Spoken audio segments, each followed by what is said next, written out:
Hello everyone, welcome to UPSC Hub. Today we are going to discuss about Uniform Civil Code.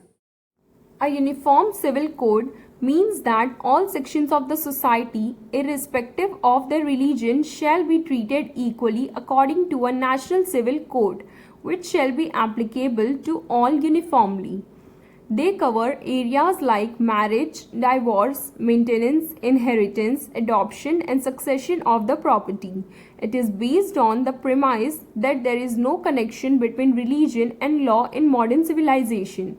Article 44 corresponds with directive principles of state policy, stating that state shall endeavour to provide for its citizen a uniform civil code throughout the territory of India. There are many debates on uniform civil code in both period, that is colonial period and post-colonial period. These debates are on the Lax-Loki report of October 1840, the Queen's 1859 proclamation. At the time of drafting constitution, some prominent leaders talked about uniform civil code and they included UCC in DPSP Article 4.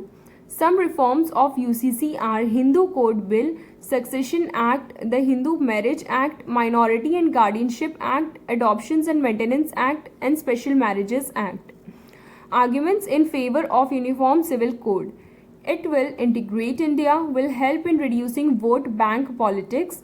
Personal laws are a loophole, sign of a modern progressive nation. It will give more rights to women.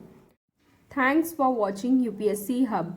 Please like, share, comment and subscribe for daily content updates.